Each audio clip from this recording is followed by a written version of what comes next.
substituição de Jesus de Nazaré e dos evangelhos por um Jesus vingador e a ênfase no Antigo Testamento. Você consegue compreender por que as pessoas ficam tão chateadas quando eu falo o óbvio, que Jesus não está no Antigo Testamento? É o óbvio, Jesus não está no Antigo Testamento. O Antigo Testamento é antes de Jesus. O Novo Testamento é a partir de Jesus. Então, Jesus não pode estar em algo que acontece antes dele. Entende? Não precisa ser muito intelectual para compreender isso, gente. Isso é óbvio, tá? É óbvio. Mas por que essa turma não quer, de modo nenhum, abrir mão do Antigo Testamento? Porque, na prática, é o Antigo Testamento a escritura sagrada desse povo.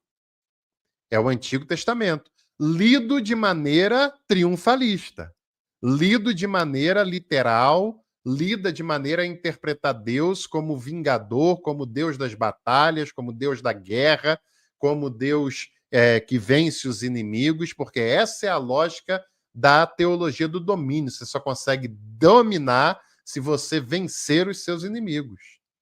Ok?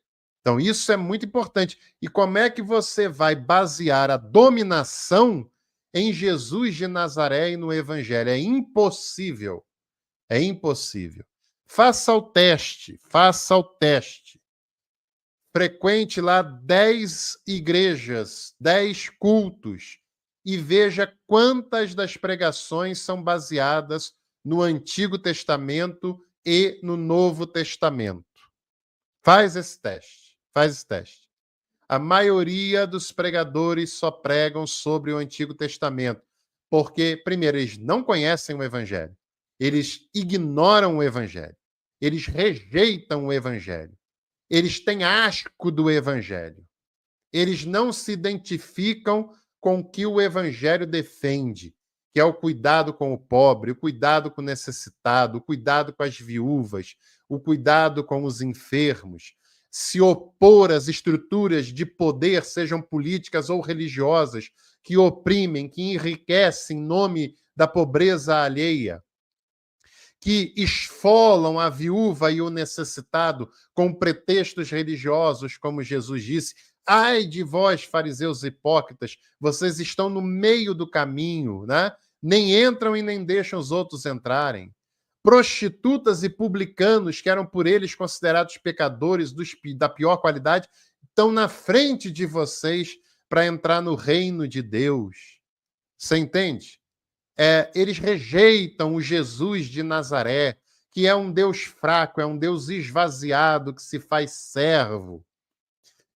servo para servir as pessoas, principalmente as mais necessitadas, aquelas que não têm dinheiro para dar, aquelas que não têm favor para garantir, aquelas que não têm posição para favorecer a quem quer que seja. São para essas pessoas que Jesus veio, que Jesus se esvaziou, que Jesus disse que o evangelho é para elas.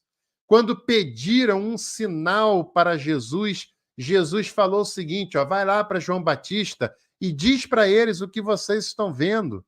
Os coxos andam, os cegos veem, os oprimidos são libertos, e o maior de todos os sinais, e a todos é pregado o evangelho. Porque Jesus, ele rasga o véu que fazia separação, que permitia acesso apenas a uma classe privilegiada. Ele rasga o véu para que os pobres tenham acesso ao Pai, para que os necessitados possam estar na presença de Deus. Jesus revela que Deus é o Pai de todos e de todas. Não importa quem são essas pessoas, se são pobres, se são doentes, se são considerados pecadores e pecadoras pela religião tradicional, se são rotulados como quem vai para o inferno pela religiosidade. Jesus os chamou e os acolheu e disse que Deus é o Pai de todas essas pessoas. Acolheu quem está à margem.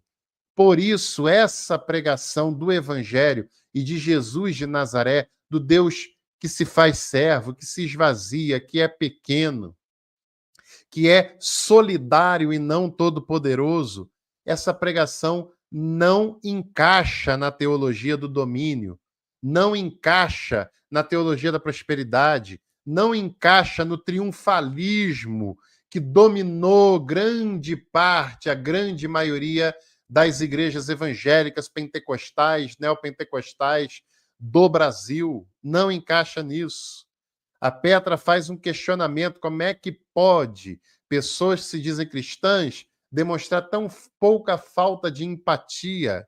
É porque Jesus não é o modelo dessa gente, não é o modelo dessas lideranças, não é o modelo da extrema-direita, não é o modelo da bancada evangélica que está no Congresso, que nunca aprovou uma lei sequer que beneficie o povo mais pobre do país. Entende? Entende?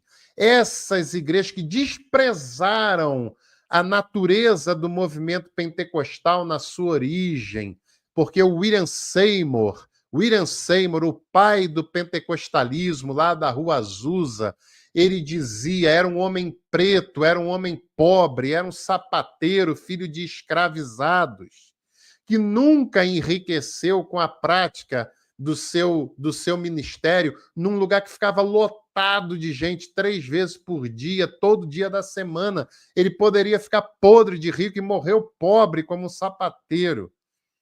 E para ele, a evidência de que o Espírito estava soprando naquele movimento era que naquele movimento se reunia pessoas pretas e pessoas brancas harmonicamente, num país ainda mais segregado do que o Brasil, que foram os Estados Unidos, onde o racismo era legalizado, gente, legalizado. É essa sociedade doente que se sente modelo de sociedade para a humanidade, onde o racismo foi oficializado, legalizado. Quem eles acham que são para querer dizer o que a sociedade brasileira deve seguir ou não? Quem eles acham que são para falar da sociedade chinesa, coreana, cubana, ou seja lá o que for, num país que até a década de 60, no século XX, o racismo era legalizado e que Martin Luther King foi assassinado por defender a igualdade entre pretos e brancos, que a Rosa Parks passou tudo que passou por isso, gente. E são esses os modelos que as igrejas evangélicas do Brasil importam para cá. Tem lideranças da teologia do domínio nos Estados Unidos que eram a favor da escravização, da volta da escravização. Isso tem que ficar claro, isso tem que ser desmascarado, gente. Nós estamos falando de coisa muito séria que está em curso em muitas igrejas no Brasil. O William Seymour dizia que a evidência de que o Espírito estava lá é que tinha homens e mulheres no púlpito, é que tinha negros e brancos na liderança daquele movimento, e essas igrejas que se dizem pentecostais, que foram formadas pela força feminina, pela força das pessoas pobres, estão rejeitando as suas origens ao abraçar o domínio, a extrema-direita e a teologia da prosperidade. Esse fundamentalismo, esse machismo que matou Frida Wingren, ela foi morta por esse machismo fundamentalista. Isso precisa ser falado com todas as letras, certo? As bases desse movimento que eram das pessoas mais simples.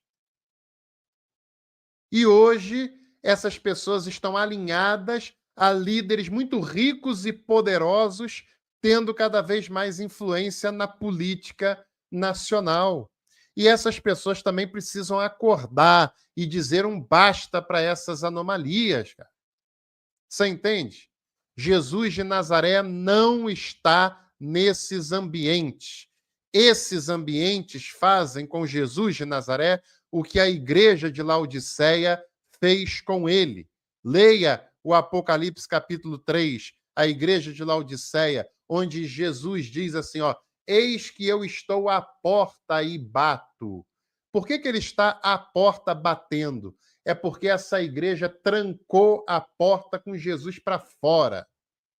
Ele não era bem-vindo lá. Ela tinha práticas que não tinha nada a ver com Jesus. Por isso ele batia na porta.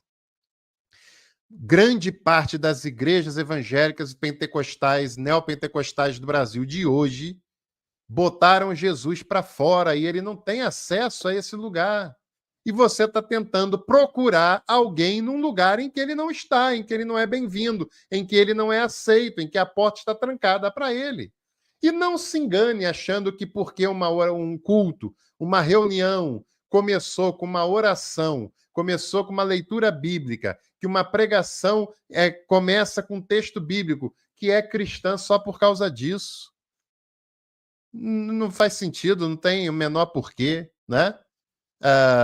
Eu já vi reuniões sendo feitas que se começa com louvor e com oração feita a Jesus de Nazaré e que na hora de votar rejeitam aprovar uma cesta básica para uma família necessitada. Essa oração e esse louvor é esterco, não valeu de nada, é apenas fantasia, é apenas encenação, apenas, porque Jesus não está lá. Porque se Jesus estivesse, as pessoas necessitadas seriam a prioridade das ações. Não precisa nem se orar por isso, porque é óbvio, é o centro do que Jesus e os evangelhos ensinam. Sabe, por que essa turma tem tanta dificuldade em não pregar sobre o Antigo Testamento e em abrir mão, pelo menos nas práticas litúrgicas do Antigo Testamento? Porque elas não vivem sem essa leitura do Antigo Testamento. O Evangelho é desconhecido para elas.